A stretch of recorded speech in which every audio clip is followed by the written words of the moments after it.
Hello, my name is Eddie Tofpik. I'm Head of Technical Analysis and Senior Markets Analyst at ADM Investor Services International Limited. Here's your weekly technical analysis of Paris rapeseed, Winnipeg canola, and Malaysian palm oil markets. I'll start with Paris rapeseed. I said last week, and I quote, "This one has been a harder market to fathom compared to the others today," end of quote.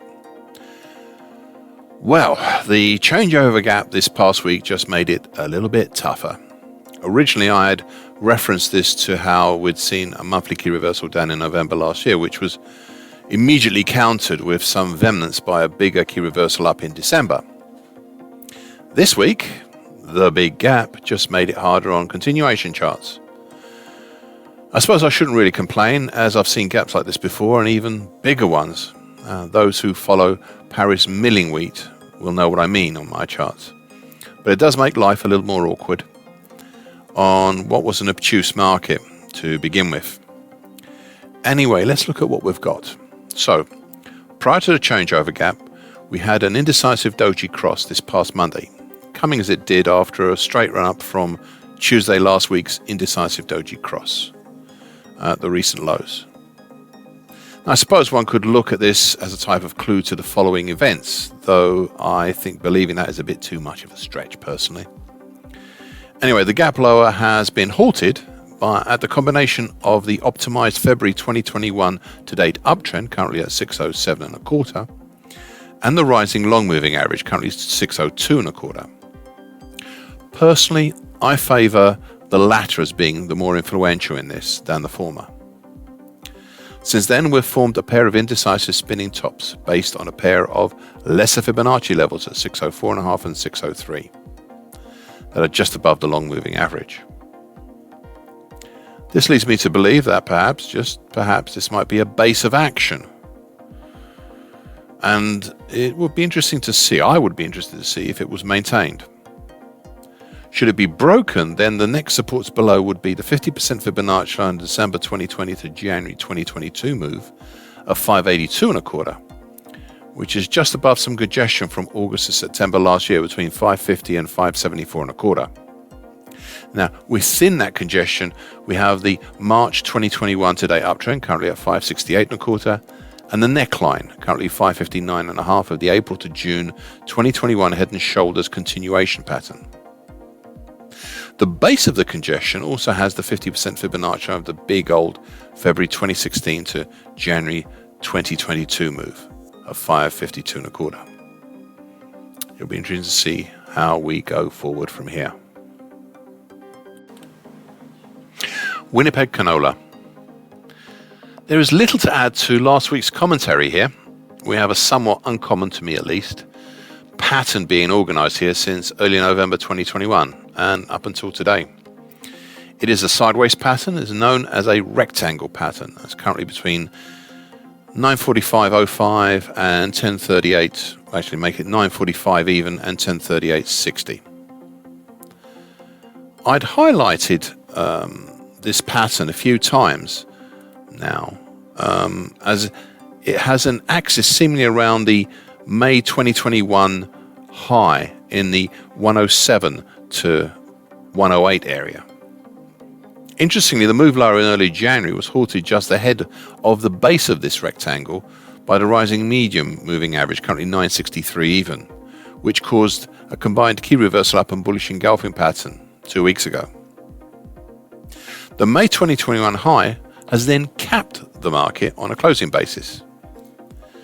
Today we are sitting once again around the May 2021 high at 10.08. To finish off, I'd like to discuss the outcomes from this possible rectangle pattern. Now, at first glance, it looks like a topping pattern. However, that's not necessarily the case, as such a pattern could also be a continuation pattern. Overall, actually, the chances of a break higher interestingly run at about 65% of the time, which seems counterintuitive. Nevertheless, that is what the data indicates. Additionally, breaks higher perform much better than breaks lower.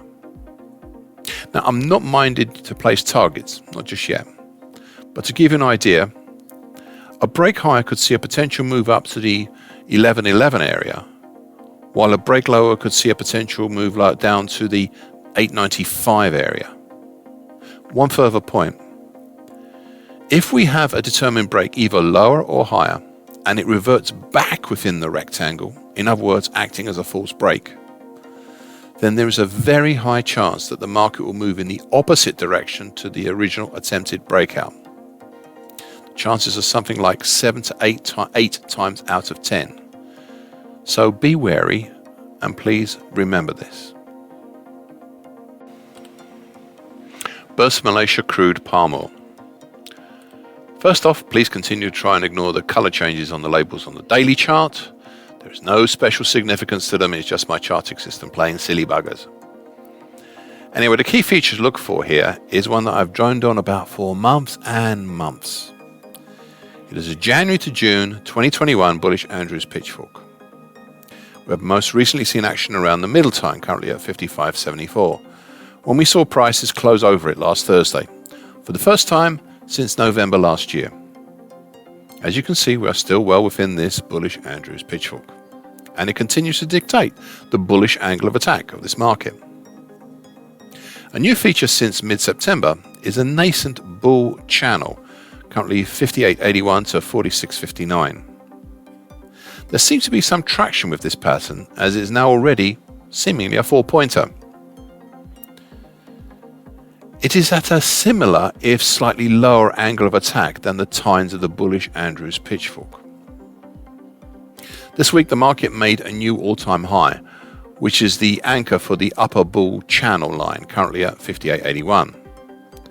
Interestingly, the move up punched straight through the projected 50% Fibonacci line at 57.63, but came to a halt at the lesser 61.8% Fibonacci line of the same move at 58.65, and promptly reverted back down.